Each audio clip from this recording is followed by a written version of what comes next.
오늘 마태복음 1장 18절부터 25절 말씀으로 임마누엘 예수, 우리 성경에는 이름이 둘 있는 사람들이 종종 있습니다. 대표적으로 아브라함이 그렇죠. 아브라함이 아브라함으로 바뀌고 야곱이 이스라엘로 바뀌고 사레가 사라로 바뀌고 또 신약에서는 사울이 바울로 바뀌는 그런 이름이 바뀌는 이름이 많죠.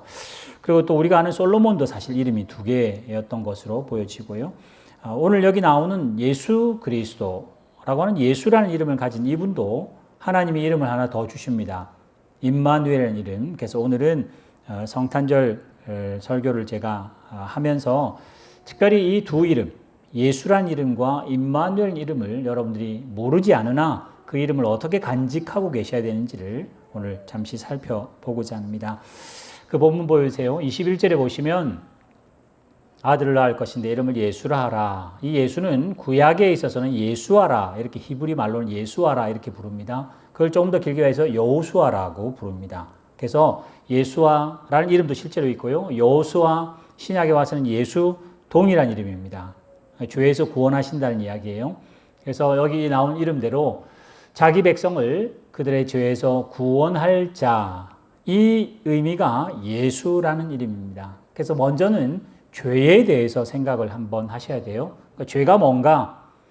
사실 우리는 단어를 쓰다 보면 그 용어의 개념이 있잖아요. 그래서 단어에 특별히 죄라는 말을 우리는 쓰고 죄를 지었다 안 지었다, 죄를 회개한다 안 한다 할 때 이 죄라는 단어가 늘 우리는 체감하기를 뭐라고 생각하냐? 범죄, 범법한 거를 죄라고 생각합니다.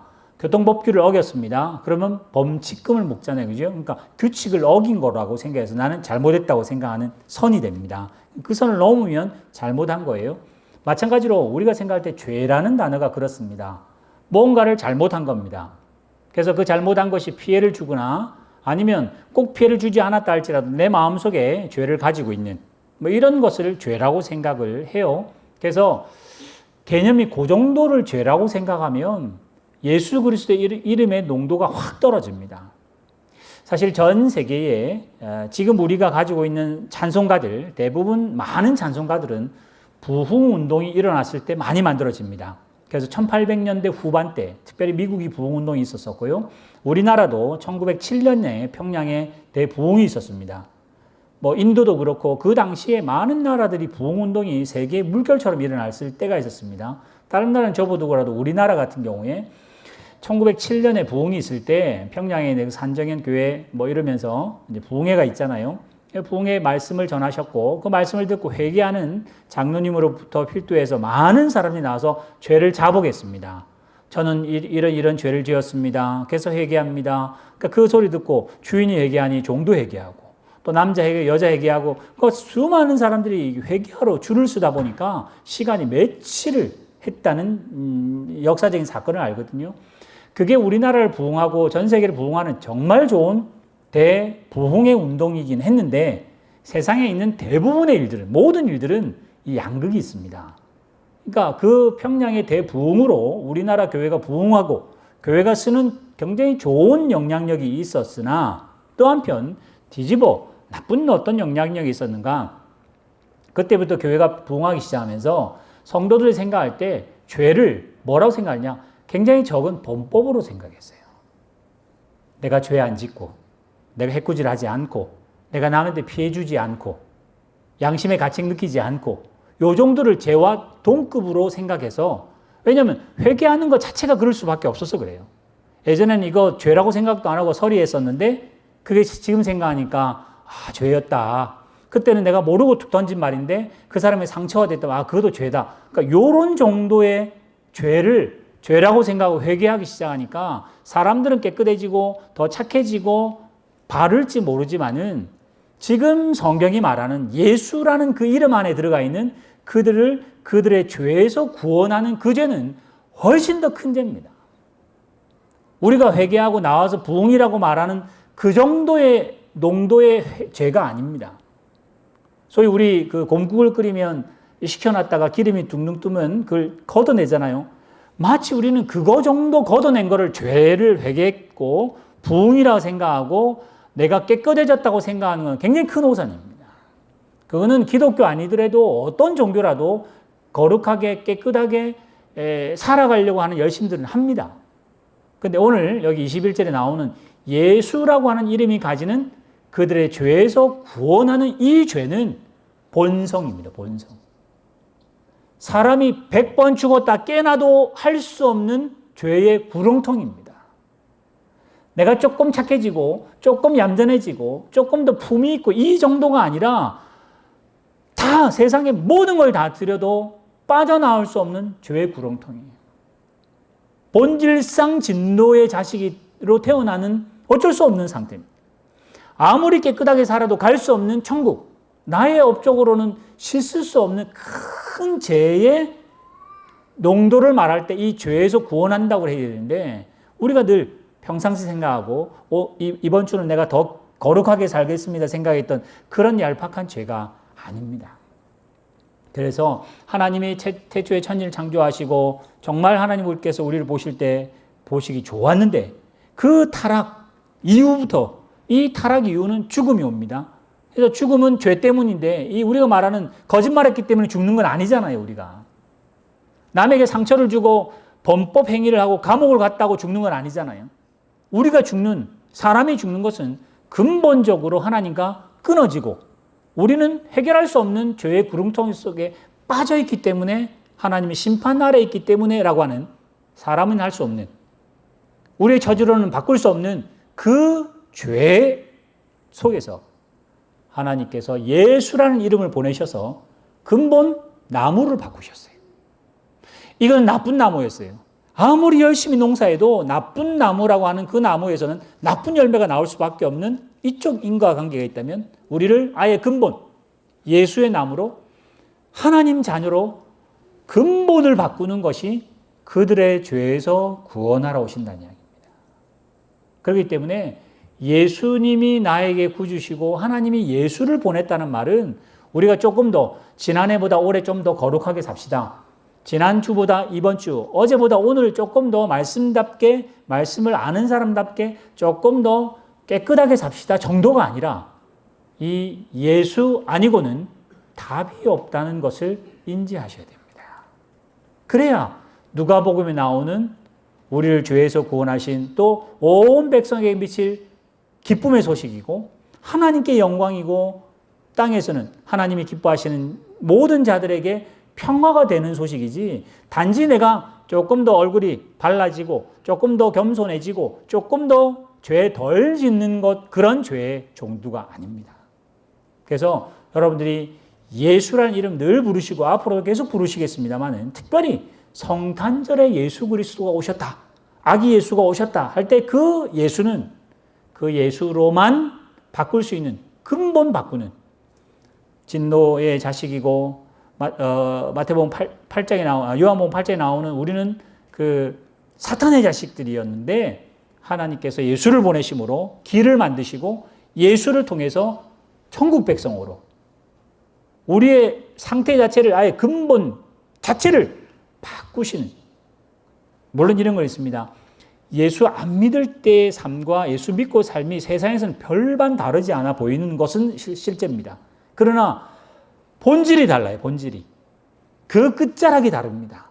완전히 다른 것을 예수 그리스도 때문입니다. 그래서 21절 예수는 그들의 죄에서 우리들의 죄에서 우리를 구원하실 유일한 구세주다. 그래서 저는 그림은 이렇습니다. 예수 그리스도를 씨라고 봅시다. 씨. 어떤 열매의 씨입니다. 그래서 그 열매의 씨를 심었습니다. 그 씨가 열심히 썩고 싹이 나고 열심히 해서 나무를 이제 만듭니다. 이건 씨가 나무가 되는 거는 뭘 그리면 좋겠는가? 제 개인적으로 여러분에게 하나의 그림을 그리기 위해서입니다. 예수를 씨라고 해서 세상에 하나님이 심으셨어요. 그래서 십자가 지는 것으로 예수님이 나무가 되셨습니다. 이제 33년이라는 세월 동안 예수님이 열심히 자라셔서 나무가 되셨어요. 그래서 십자가를 지는 게 그 나무가 됐는데 부활하시면서 그 나무의 열매를 맺힌 거 보여주신 거예요. 그래서 실 때는 아무도 이게 뭔지 몰랐는데 막상 예수가 심기고 그것이 나무가 되고 열매가 맺히는 거 보니까 아 예수가 부활이구나. 예수가 우리의 길이구나. 예수가 죽으시고 우리를 위해서 죽으시고 아무도 할 수 없는 생명의 길을 주시는 그분이시구나. 그게 부활의 첫 열매를 맺히고 난 다음에 이제 우리 보고 어떻게 하냐? 너희들도 그 열매를 맺는다. 예수의 부활의 열매를 맺었으니 첫 열매 되셨으니까 이제 예수에게 접붙은 사람, 하나님 말씀을 믿는 사람, 예수를 주라고 시인하는 모든 사람은 예수처럼 열매 맺게 된다. 이거를 하나의 스토리로 생각하시면 좋을 것 같아요. 그러니까 이렇게 주어지는 게 복음이에요. 예수님이 딱 올 그 당시에는 예수님이 누군지도 모르고 아무도 관심 안 가졌고 천사의 지시를 받은 그 몇몇 목자들, 또 정확하게 메시아인지 뭔지 모르는 동방의 똑똑한 몇몇 사람들이 그 별을 보고 왔던 몇몇 사람들, 그리고는 뭐 아무도 몰랐습니다. 예수님을 죽을 때도 그랬고요. 근데 이제 부활의 열매를 맺히고 난 다음에 첫 번째 증인된 12 제자를 포함한 그 사람들이 그 열매를 전하고 또 전해서 지금 우리까지 온 거예요. 그래서 우리가 성탄절을 맞이하면서 앞으로 지금 여러분의 나이만큼 하셨고 또 앞으로도 해마다 성탄절을 맞이하시겠죠. 근데 그 성탄절 맞이할 때 다시 한 번 더 떠올리셔야 할 것이 이름이 예수입니다. 이 예수님이 나의 생명이고 이 아기 예수가 오심이 그 생애로는 33년이 걸렸습니다만은 지금 우리에게는 당장 부활의 열매라는 형태도 아직 없고 뭐 특별하게 우리가 예수 믿어서 바뀌는 일이 없다고 보여져도 결국은 나를 예수에 접붙이시고 나를 천국 백성 삼으시기 위해서 주신 하나님의 사랑이고 하나님의 흔적이 바로 이 예수다.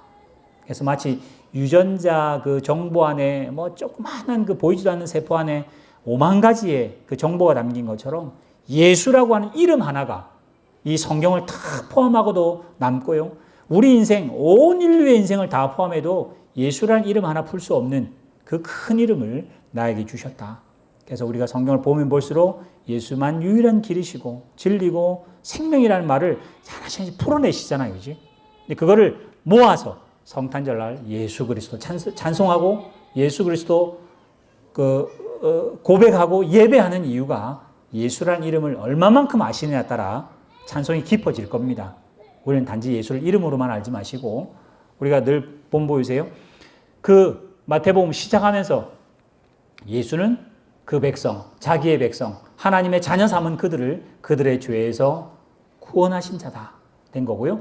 두 번째, 이런 예수란 이름 하나 하고 이제 두 번째는 임마누엘입니다. 23절에 나오는 보라 처녀가 잉태하여 아들을 낳을 것이다. 이는 이제 이사야에 나온 말씀이에요. 그의 이름을 임마누엘이라 하리라. 임 함께 하신다. 마누 우리 엘 하나님. 그래서 번역하면 하나님이 우리와 함께 계신다 라는 선물로 또 주셨어요.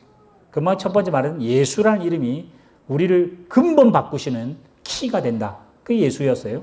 이제 두 번째로 임마누엘이라는 이 두 번째 이름은 하나님이 창세로부터 함께 하셨습니다. 사실 임마누엘이 갑자기 생긴 이름이 아니고 하나님이 태초에 천지를 창조하시고요. 그 창조 모습으로 너무 기뻐하셨습니다. 아주 좋아하셨어요. 근데 그때 그 동산을 그 성경 1, 2, 3장의 그림을 잘 보면 하나님께서 동산을 거닐고 계신다고 했어요. 지금 우리 말하면 산책하는 거예요.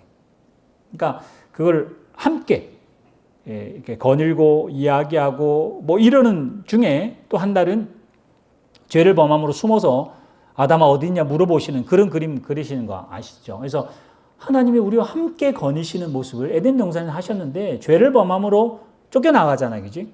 그 쫓겨난 그 아담과 하와에게도 하나님이 계속 시도하세요. 같이 좀 가자고. 그래서 이제 너희의 후손이 뱀의 머리를 상하게 함으로 다시 돌아오게 할, 근데 그걸 원복음이라 그러잖아요. 3장에 하나님이 그 타락한 그 백성들, 너 타락했으니까 땡, 이러지 않고 그를 찾아가셔서 돌아올 길을 이야기하세요. 그러면서 누가 나오죠? 에녹도 나오고, 에녹도 하나님이 동행하는 거 나오고요. 노아도 하나님과 동행하고, 아브라함도 하나님과 동행하는 이 하나님과 함께 가는 이야기를 그 믿음의 조상들에게 잘 보여줍니다. 그것 중에 하나가 이스라엘 백성입니다. 하나님이 이스라엘 백성을 택하시고 그들과 함께 하고 싶어 하시는 그림이 있습니다. 레위기 한번 보세요. 이건 레위기하고 출애굽기하고 제가 몇 가지 보겠습니다만은 성막을 왜 만드는지 그 텐트를 왜 치는지 하나님께서 이렇게 이야기하세요. 내가 내 성막을 너희 가운데 세운다. 새 번역에는 긍정으로 풀었어요. 내가 너희와 함께 있고 싶어 한다고 이렇게 번역을 했어요. 근데 지금 여기 우리 성경은 내가 내 성막을 너희 중에 세우리니 내 마음이 너희를 싫어하지 않는다. 함께 있고 싶어 한다. 내가 너희 중에 행하며 너희 중에 거하며 너희의 하나님이 되고 너희는 내 백성이 될 것이다. 나는 너희를 애굽 땅에 인도해 내서 그들에게 종된 것을 면하게 한 나는 너희의 하나님이다 라고 하면서 성막을 만들어야 할 이유를 함께 살자. 함께 거하자는 이야기를 하나님이 하고 싶어 하셨어요. 출애굽기 또 똑같은 본문, 똑같은 상황이 벌어집니다. 내가 거기서 이스라엘 자손을 만나려니 내 영광으로 말미암아 회막이 거룩하게 된다. 내가 회막과 제단을 거룩하게 해서 이렇게 쭉 제사장 직분을 줬다. 그 다음에 45절 보세요. 내가 이스라엘 자손 중에 거한다 그랬어요. 임재하시고 함께 하시고 함께 거하여 그들의 하나님이 되리라. 그러니까 하나님께서 계속 지금 이스라엘 백성에게 콜링을 해요. 내가 너 사랑한다고. 내가 너와 함께 있고 싶다고. 그래서 46절 그들은 내가 그들의 하나님 여호와로서 그들을 중에 거하려고 함께 하려고 애굽 땅에서 인도해 낸 줄 알고 그래서 나는 그들의 하나님인 것을 너희들이 알기를 원한다. 이게 텐트라고 하는 단어입니다. 여기 거한다는 동사가 결국 명사화되면 텐트가 돼요. 히브리 말이 그렇습니다. 함께 거하신다. 텐트를 친다. 자, 그 다음에 본문 또 넘겨주세요. 신약으로 넘어갑니다. 신약 그 말고 요한복음 1장 14절 같이 한번 이 본문 읽어봅시다. 한 절이니까 시작. 말씀이 육신이 되어 우리 가운데 거하심에 우리가 그의 영광을 보니 하나님 아버지의 독생자의 영광이요 은혜와 진리가 충만하더라. 이게 아까 레위기에 나온 본문하고 똑같아요. 하나님이 회막으로 우리와 함께 하시니 구름이 영광과 그 거룩함으로 나타났는데 신약으로 표현해가지고 뭐라 했냐? 말씀이 육신이 되어서 우리한테 거하신다. 그 거하시니까 영광이 충만하며 아버지 독생자, 하나님 아버지의 독생자의 영광이며 은혜와 진리가 그 예수 그리스도와 함께한 그곳에 충만하더라. 자, 이제는 조금 더, 이 본문 여러 개 있습니다만 조금 더 넘어가서 고린도전서 3장 16절 같이 읽겠습니다. 너희가 하나님의 성전인 것과 하나님의 성령이 너희 안에 계시는 줄을 알지 못하느냐? 알아라 이야기예요. 그래서 죄를 짓지 말라. 여러 가지 죄들은 몸으로 짓는 거니까 이러면서 바울이 고린도 교회에게 권면하는 말씀이에요. 이 말씀 보시면 구약에서는 성막과 성전으로 하나님이 임재하시려고 애를 쓰셨어요. 함께 있고 싶다는 증거를 보이셨어요. 근데 이제 신약에 와서는 이거 허물었지 않습니까? 이제 마태복음 24장, 25장에 허물으시고 이제는 예수님 몸이 이곳에 오셨습니다. 이제 예수님이 가셨습니다. 그러면 그 예수님의 몸이 이제 교회다. 너희가 예수님이 거하는 성막이다. 너희 몸 스스로가 하나님이 임재하신다. 교회가 하나님의 영광이 충만하고 은혜와 진리가 충만한 곳이 교회다. 그래서 지난주 설교했던 것처럼 주님 다시 오실 때까지 우리의 몸과 우리의 교회를 하나님의 뜻대로 세우려고 애쓰시는 것이 말세 때까지 해야 될 우리의 본분이라고 그랬어요. 그래서 이 지금 맥락, 그리고 제일 마지막 봅시다. 이제 계시록으로 넘어갑니다. 내가 보니까 새 하늘과 새 땅이 있는데 처음 하늘과 처음 땅은 없어지고 바다도 다시 있지 않으면서 거룩한 성 예루살렘, 새 예루살렘이 내려옵니다. 하늘에서 내려오는데 그 모습이 신부가 신랑을 맞으려고 단장한 것 같더라. 3절 내가 들으니 보좌에서 큰 음성이 있는데 뭐라고 하느냐. 보라 하나님의 장막이 하나님의 텐트가 하나님의 성막이 하나님의 성전이 그게 뭐지? 교회가 지금 우리에게는 교회가 성도가 이렇게 되는 거예요. 하나님의 장막이 사람과 함께 있음에 하나님이 그들과 함께 계시리니 그들은 하나님의 백성이 되고 하나님은 그들과 함께 하셔서 하나님이 다 상속해 주시고 하나님은 아버지 되시면 그들은 자녀 된다. 이게 창세기로부터 계속 이어지는 하나의 핵이었습니다. 우리 그 성경 파노라마 요즘 또 한참 유행하는 그 어성경 읽어지네 그거 또 성경을 관통 이런 그게 있어요. 그런 거 보면 한 단어로 가지고 성경을 다 꿰뚫어 보자라는 맥락입니다. 그게 대표적인 게 약속이에요. 약속이라는 단어로 모든 걸 통과할 수 있습니다. 그게 구약, 신약이잖아요. 그지? 그 약속이라는 단어로 관통해 본다. 또 지금 우리 교단이 아주 강하게 말하는 구속. 하나님의 구속이라는 단어로 처음부터 끝까지 쭉 이렇게 해석해 보자. 이거예요. 우리가 지금 봤던 것처럼 하나님이 임재하시고 하나님이 함께 한다는 단어도 처음부터 끝까지 오실 수 있습니다. 하나님이 우리와 함께 하시기를 원한다. 하나님이 우리와 거하신다. 우리에게 임재하신다. 그 말을 임마누엘이라고 했잖아요. 그러니까 갑자기 없던 사람이 오시면서 이름이 임마누엘 된 게 아니라 하나님은 처음부터 임마누엘 하기를 원하셨고 구약 때도 늘 시도하셨고 신약에는 이제 결정적으로 예수가 몸을 입으시고 시도하시고 이제는 성령으로 뿐만 아니라 이제 말세가 되어가니 이제 어떻게 하죠? 오라고 우리를 부르시는 하나님이 함께하는 이 함께라는 단어가 예수 믿는 사람에게 너무나 중요합니다. 요즘 점점 개인주의로 가고 또 이 코로나 때문에 이제 비대면 예배를 지금 하다 보니까 사람들이 그냥 혼자 잘 믿으면 될 거 절대 그러지 않습니다. 교회가 그러질 않아요. 하나님이 세우신 거. 그래서 교회는 잘 되는 것보다요 함께 간다는 말이 훨씬 더 중요해집니다. 교회는 하나님하고 나하고 둘이만 잘 통하면 된다. 절대 그렇지 않습니다. 예수를 머리로 한 온 지체가 한 몸이 되는 것이 교회라는 단어에 훨씬 더 가깝습니다. 그래서 교회를 생각하면 성공하고요. 잘 되고 부흥적 생각하시기보다는 함께 가는 거예요. 더디 가도 같이 가는 겁니다. 싸우고 지지고 볶아도 같이 있는 겁니다. 우리는 대부분 다 뭐 회사나 밖의 세상은요. 이제는 뭐 가족도 교회도 안 맞으면 찢어집니다. 그거는 굉장히 우리가 약한 모습을 드러내는 겁니다. 힘들고 어렵고 나에게는 큰 짐이 되어도 함께 하는 것이 누가 하셨냐? 예수님이 하셨습니다. 하나님이 타락하는 아담 보고 너 안 되겠다. 같이 못 가겠다. 넌 끝. 하나님 정말 그렇게 하시려고 했었어요. 노아 때도. 이거는 안 되겠다. 내가 떼고 가야 되겠다. 노아 너만 가자. 했는데 하나님이 또 그들을 세우시고 아브라함에게도 그렇게 하셨는데 하나님이 아브라함 같이 하자 그러고 하나님의 마음을 그때 이제 표현하신 거죠. 함께하는 것은 하나님의 속성입니다. 그대로 닮은 이제 우리도 함께라는 단어, 예수가 우리와 임마누엘 되신 것처럼 이제 우리도 힘든 사람, 어려운 사람, 지금 이제 우리에게는 가족이나 지금 당장은 우리 교회라고 하는 곳에 함께 가는 것이 굉장히 큽니다. 잘난 사람 몇 사람만 쭉 가고요. 나머지는 못 따라오는 거. 그건 교회의 모습도 아니고 가정의 모습도 아닙니다. 늘 말씀드린 것처럼 가정에 아픈 사람 한 사람 있으면 그 사람 때문에 모든 구조가 다 바뀌어버립니다. 연약한 그 한 사람 때문에 스케줄이 다 바뀌어버립니다. 그러면 그건 가정이 틀어지고 안 되는 거냐? 아니요. 같이 가는 거기 때문에 더 가정다워진 겁니다. 오늘 이 임마누엘이라는 단어를 제가 아까 말씀드린 예수, 임마누엘 이 두 단어가 특별히 올 한 해 성탄에 있어서는 더 깊이 묵상이 되셔서 단지 예수 때문에 조금 더 깨끗해지고 예수 안 믿는 사람한테 조금 착해지는 그 정도의 예수가 아니라 근본 죄인을 근본 하나님의 자녀로 바꾸는 유일한 이름 예수.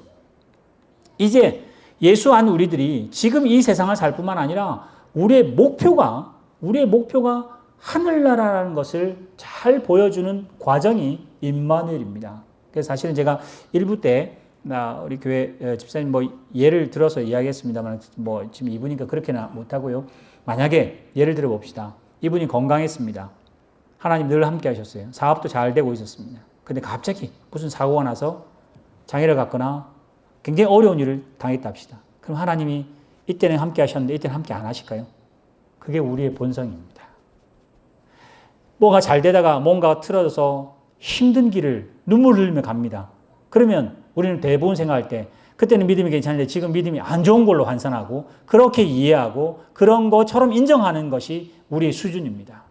그러나 여러분 잘 이 임마누엘 이름으로 기억하셔야 될 게 하나 있습니다.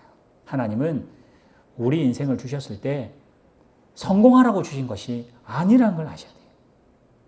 사실은 뭐 어떤 사람도 성공으로 끝나는 인생은 없습니다.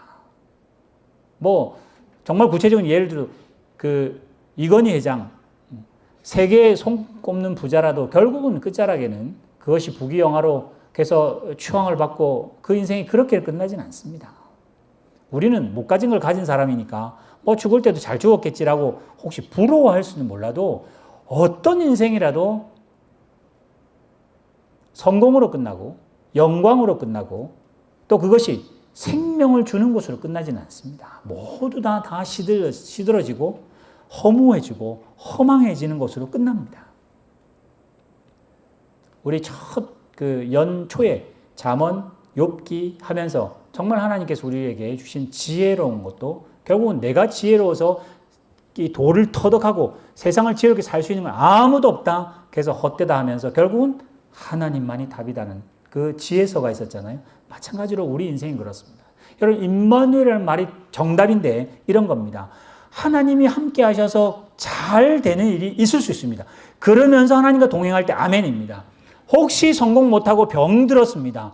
정말 생각해 보면 참 힘든 삶을 지금 살게 됐어요. 갑자기. 그래도 하나님이 동행하는 길이니 그 모든 길은 정답입니다. 참 남들 볼 때는 답답해요. 어떻게 그렇게 해서 그렇게 병이 들고 힘들어서 이 정상적인 몸이 아닌 것으로 남은 인생을 사는 것이 정말 우리는 억울하고 힘든 것 같아요. 그 억울함과 불편함과 힘들면 세상 사람이 보는 눈이 그래서 그렇지 하나님이 병자에게 함께 하시고 하나님이 슬퍼하는 자에게 하나님이 울고 있는 그들과 함께 하시니까 성경은 뭐라고 그러냐? 하나님이 함께하는 사람을 복 있는 사람이라고 그래요. 근데 늘 우리는 하나님이 함께하고는 차처하고 잘 돼야 잘 믿는 거라고 생각합니다. 건강해야 잘 믿는 거라고 생각하고요. 잘 성공해 가야 하나님이 함께한다고 반증이라고 생각합니다. 절대 그렇지 않습니다. 임마누엘이라는 것은 울면서도 가고 웃으면서도 갈 수 있는 그 인생길에 하나님이 있느냐 없느냐의 문제입니다.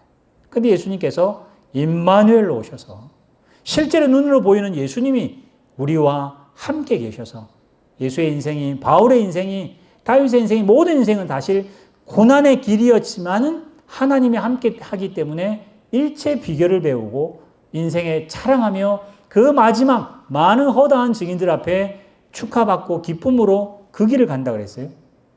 오늘 우리 화성교회 성도들이 세상이 선호하는, 세상도 칭찬받는 성공 있으면 좋겠습니다. 그러나 그런 성공 혹 없다 할지라도, 혹 힘들고 어려운 일들로 우리가 눈물 흘리는 길에 지금 주저앉아 있어도 누가요? 하나님이 함께 하면 그건 정답입니다. 그 실패조차도 하나님이 더 함께 하려고 주신 거면 아멘이어야 돼요. 그게 욥기입니다. 그게 욥기. 그게 또 우리 인생이기도 하고요.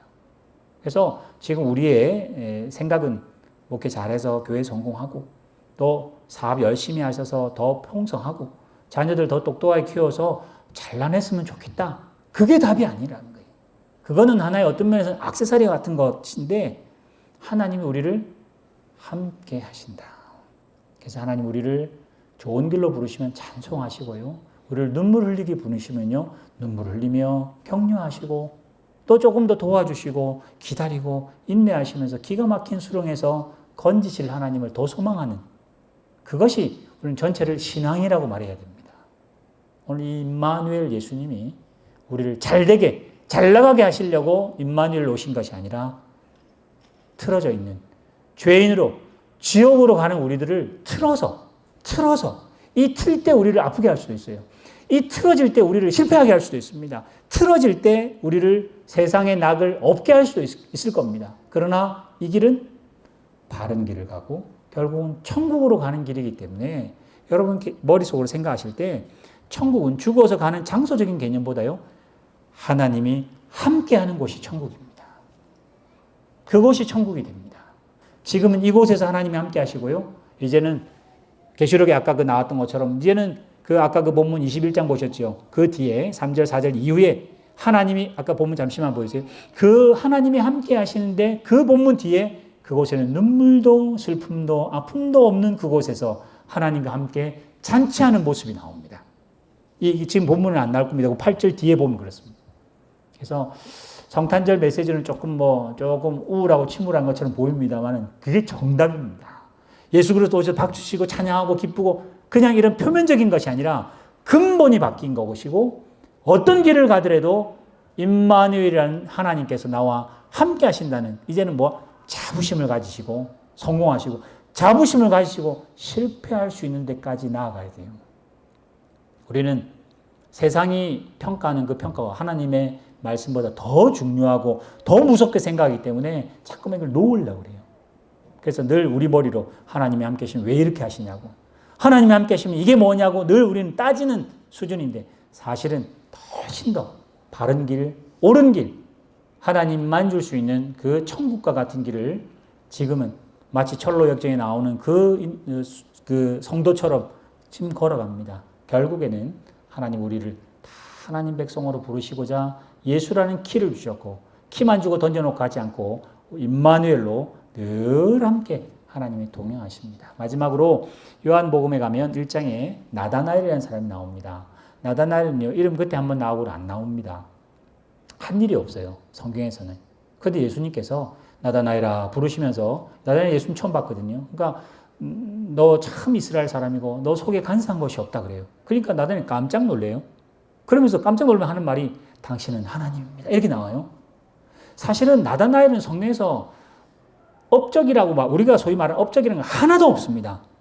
근데 하나님은, 예수님은 나다나엘 아주 칭찬해요.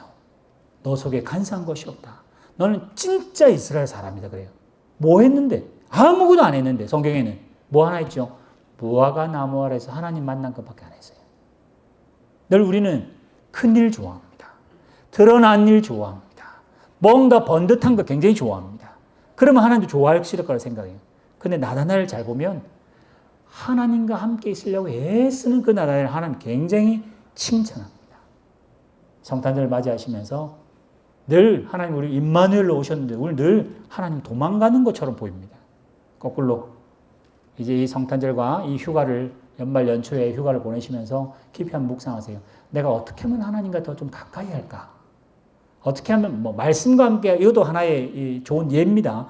어떻게 하면 내 마음을 하나님과 더 가까이 할까 고민하시고요. 두 번째는 여러분의 가족들과 어떻게 하면 더 많은 시간과 우리 성도들과 함께 어떻게 하면 조금 더 같이 함께라는 단어를 묵상하셔서 이 연말 연시가 성탄의 그 의미들을, 예수라는 의미, 임마누엘 이름 잘 밝히시고 실천하시는 여러분 되시기를 주님의 축원합니다. 기도하겠습니다.